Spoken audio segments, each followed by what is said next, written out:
Olá, família! Sejam todos bem-vindos ao estudo diário das Escrituras. Hoje nós vamos estudar juntos aqui Mórmon capítulo 4. Começando no versículo 1, diz assim: E então aconteceu que no 363º ano, os nefitas saíram da terra de desolação e subiram com os seus exércitos para atacar os lamanitas. Bom, então os nefitas que estavam na terra do sul ali, não, na terra do norte, desceu para a terra do sul para atacar os lamanitas. Bom, isso vai dar ruim. Por quê? Porque o profeta disse para não ir. E eles não estão ouvindo o profeta. Lembra no capítulo anterior, aqui no capítulo 3, que nós lemos que Mórmon, ele determinadamente falou que não iria participar daquilo. Por quê? Porque os nefitas queriam vingança. E a vingança é do Senhor. Então, Mormon ele se recusa. Né? A gente tem um episódio parecido em outra época em que os nefitas queriam ir atacar os ladrões de Gadianton, tá bom? E aí o profeta da época ali, que era... Está lá em 3º Nefo, capítulo 3, versículo 21. É Gidgidone, que era o profeta. Ele disse assim, porém ele respondeu, após os nefitas quererem ir atacar os ladrões de Gadiantos na própria terra deles, ele disse assim, não permita ao Senhor, porque, porque se marcharmos contra ele, o Senhor nos entregaria em suas mãos. Portanto, nos preparemos nos centros de nossa terra e reuniremos todos os nossos exércitos e não os atacaremos, mas esperaremos até que venha contra nós. E, por conseguinte, tão certo como vive o Senhor, ele nos entregará em suas mãos, e assim, se assim o procedermos. Então aqui, esse profeta Gidgidone, ele falou para os nefitas, não vamos atacar os ladrões, deixam que eles venham. Né? E ao seguir essa instrução, eles vencem, né, essa guerra contra os ladrões de Gadianto, que era um exército muito numeroso, aliás, havia desafiado lá toda a nação nefita, os lamanitas. Então, o caso aqui é em ouvir. O versículo que nós lemos agora falava sobre a vingança que os nefitas queriam fazer sobre os lamanitas. Então eles saem da terra deles, da terra de desolação, e vai atacar os lamanitas lá na terra deles. Tá bom? E isso vai dar ruim. Vamos ver aqui no versículo 2, né? Mórmon capítulo 4, versículo 2. Qual foi o resultado dessa desobediência?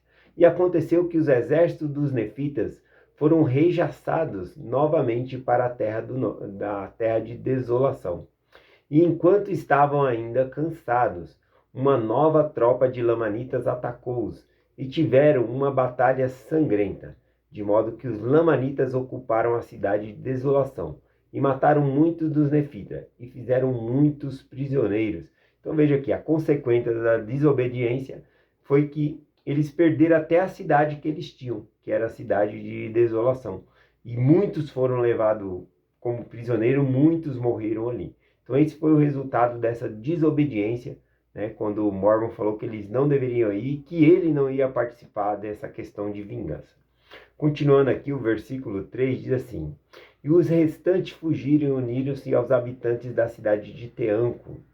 Ora, a cidade de Teanco ficava nas fronteiras perto das costas, e ficava também perto da cidade da desolação. Bom, aqui então no versículo 4 a gente vai ler agora por que os nefitas, né, eles estão sendo destruídos.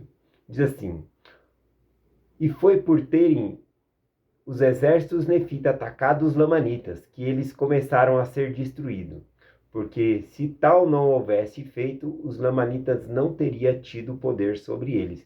Então veja, né, que foi justamente porque os nefitas foram lá atacar os lamanitas que os lamanitas tiveram poder sobre eles aqui.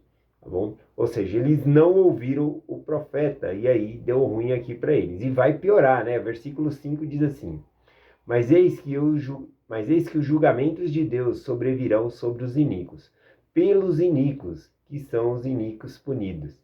Aqui ele fala que é pela mão dos iníquos que os iníquos são punidos. Ou seja, os nefitas que estavam em iniquidade, a mão do Senhor estava pesando por meio dos lamanitas, que eram iníquos também. Então gente ruim matando gente ruim, né? Tava todos os povos ruins ali nesse caso aqui, tá bom? A gente tem um exemplo disso lá em Jeremias capítulo 25, versículo 12. Jeremias fala que Nabucodonosor, a Babilônia, vai vir sobre Jerusalém por conta da iniquidade do povo. Então eles precisam ser castigados. E a mão que Deus ele usa para castigar o seu povo é a Babilônia. Mas depois o Senhor castigaria a Babilônia também, pelos maus feitos que eles faziam também. Aí os persas que vão dominar a Babilônia, tá bom? Vamos ver aqui no versículo, em Jeremias capítulo 25, versículo 12. E acontecerá, porém, que quando se cumprirem os 70 anos, então castigarei o rei da Babilônia. E a esta nação, diz o Senhor, pelas suas iniquidades, e a terra dos caldeus, farei deles uma desolação perpétua, ou seja, nunca mais haveria a Babilônia ali, tá bom? Então o Senhor falou aqui por meio de Jeremias, depois que se cumprisse o tempo do cativeiro, né, do povo dos judeus lá na Babilônia, o Senhor libertaria eles, tá bom? E o Senhor faria pesar a mão sobre a Babilônia seria destruída. Ou seja, é pela mão dos iníquos que os iníquos são punidos, tá bom? No caso da Babilônia foi punida pelos persas, e assim vai. Ou seja, Deus está no controle de toda a história. Vamos lá, Mormon capítulo 4, versículo 6 em diante. E aconteceu que os lamanitas fizeram preparativos para atacar a cidade de Teanco. E aconteceu que no 364º ano, os lamanitas atacaram a cidade de Teum, a fim de se apoderarem também da cidade de Teanco. E aconteceu que foram repelidos e rechaçados pelos nefitas. E quando os nefitas viram que haviam rechaçado os lamanitas, vangloriaram-se novamente de sua própria força, e foram com o seu próprio poder conquistaram as cidades da desolação. Bom, então aqui nós vemos um pouco de equilíbrio de força. Os nefitas dessa vez ganham dos lamanitas e aí ficam contando vantagem, né? Esqueceu que eles foram rechaçados lá, perderam, né? Mas agora eles estavam contando vantagem. O versículo continua. Ora, todas essas coisas haviam ocorrido, vou ler de novo, versículo 9. Ora, todas essas coisas haviam ocorrido, e houve milhares de mortos de ambas as partes, tanto dos nefitas como dos lamanitas. E aconteceu que no 366º ano passou, e os lamanitas vieram novamente batalhar contra os nefitas. E ainda assim os nefitas não se arrependeram do mal que haviam praticado, mas persistiam em suas iniquidades continuamente. Aqui, né, dá a entender no texto que se eles se arrependessem, o Senhor faria eles prosperar. Mas eles nem em meio a essas dificuldades, eles realmente se arrependiam, continuavam praticando o que era errado ali. Versículo 11 continua aqui. E é impossível que a língua descreva, ou o homem escreva, e a descrição perfeita da horrível cena de sangue e carnificina que houve entre o povo, tanto os nefitas como os lamanitas. E o coração de todos se endureceram, a ponto de deleitar-se com o derramamento de sangue continuamente. Então aquilo que era uma cena de horror, né, derramamento de sangue, carnificina, agora já não estava mais machucando eles, essas cenas de horror. Né? Pelo contrário, eles começam a achar normal, a desejar esse mal, né, para os outros aqui, e até mesmo eles vão contar vantagem das maldades que eles fazem. Aqui, aliás, esse capítulo 4 e o capítulo 5 vai falando sobre essa destruição. E a gente percebe que Mormon tenta poupar a gente, né, da cena grotesca que acontece.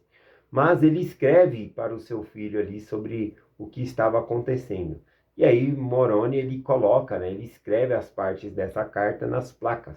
E aí a gente tem lá. Fica lá em Moroni, capítulo 9, versículo 10. Olha o que Moroni colocou da carta do pai dele ali, nessa parte da guerra aqui, né? Então são as palavras de Mormon na carta. Diz assim: e depois de haverem feito isto o quê? Depois deles terem violado as prisioneiras lamanitas que haviam pegado ali, mataram-no na mais cruel maneira, torturando-lhe o corpo até a morte, né? Matando, torturando, vendo dor. Então é horrível o que eles estavam fazendo aqui. E depois de fazerem isso, devoravam-lhe a carne, como fera selvagem, por causa da dureza de seu coração, e faziam com prova de coragem. Então, como prova de coragem, eles praticavam ali, então, até o canibalismo, né? Viravam canibais ali, né? Que coisa... Isso dá para ver o qual distante um povo pode ficar do Senhor. Quanto mais distante, mais crueldade eles fazem, tá bom? Então o Mormon está poupando aqui, né? Mas na carta lá, o Moroni ele expõe aqui o que estava acontecendo. Continuando aqui, versículo 12 e o 13. E nunca houve tão grande iniquidade entre todos os filhos de Leí, nem mesmo em toda a casa de Israel, segundo as palavras do Senhor, como entre este povo. E aconteceu que os lamanitas tomaram a cidade de desolação, e isso por causa do número excessivo de seus exércitos, né? É o número excessivo que excedia ao exército dos nefitas. Então, eles conseguem novamente tomar ali a cidade de desolação. Os lamanitas. Veja que a guerra não acaba, né? Eles não têm paz. Continuando, e marcharam também contra a cidade de Teanco, e expulsaram seus habitantes e fizeram muitos prisioneiros, tanto mulheres como crianças, e ofereceram em sacrifício aos seus ídolos, que é uma maldade, né? A gente conhecia no Velho Testamento, e até mesmo aqui, né, antes de Jesus Cristo vir a eles aqui, era oferecido sacrifícios de animais ao Senhor.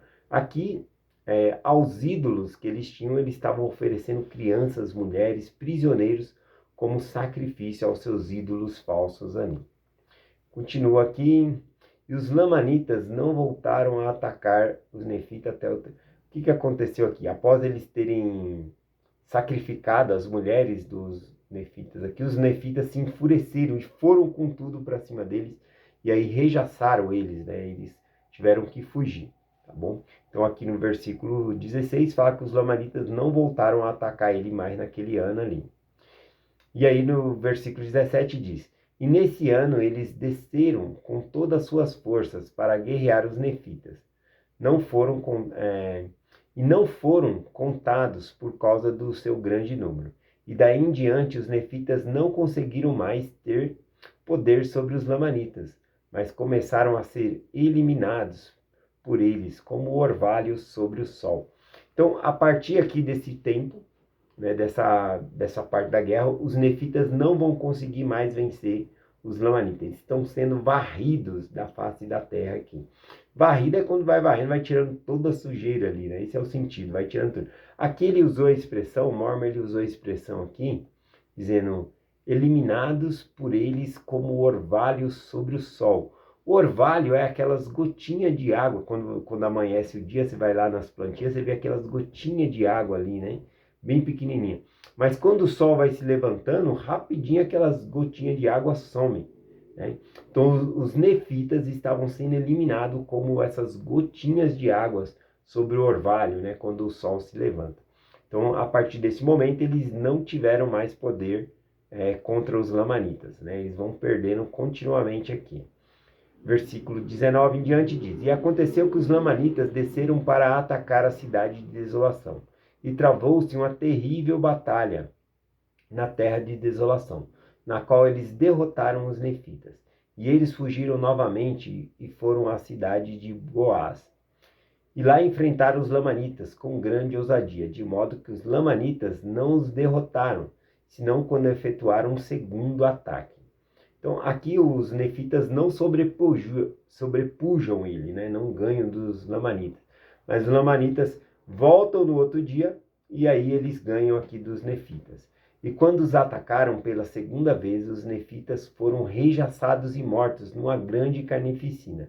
E suas mulheres e seus filhos foram novamente sacrificados a ídolos, né? Então a promessa aqui, né, que de agora em diante os nefitas não ganhariam mais ali dos lamanitas, só iriam perder continuamente. Últimos versículos aqui, o versículo 22 e o 23 do capítulo aqui diz assim: E aconteceu que os nefitas tornaram a fugir, levando consigo todos os habitantes, tanto das cidades como das aldeias. E aí Mormon faz o versículo 23, Mormon coloca as suas palavras aqui. E agora eu, Mormon, vendo que os lamanitas estavam prestes a dominar a terra, dirigir-me à colina de Sim, e retirei todos os registros que Amarão havia escondido para o Senhor. Então ele vai lá e protege os registros, né? Ele tira os registros ali, porque ele sabe que os nefitas vão perder essa batalha, e ele vai esconder em outro lugar para o Senhor, e também vai passar para o seu filho, tá bom? Que é o que a gente vai ver passando na sucessão aqui, tá bom? Então é essa mensagem que eu quero compartilhar com vocês. Acho que um ponto principal aqui da mensagem é que eles foram abandonados à sua própria sorte. Ao ponto central que me chamou a atenção aqui é por eles não terem ouvido o profeta, eles se deram mal, tá bom? E toda vez que nós não ouvimos os profetas, a gente se dá mal, a gente fica desprotegido. E aí pode acontecer, tal como aconteceu com os nefitas. Daquele momento em diante, eles não tiveram mais sucesso. Bom então que nós possamos ouvir os profetas e colocar em prática em nossas vidas. É essa mensagem que eu compartilho com vocês, em nome de Jesus Cristo. Amém. Até amanhã.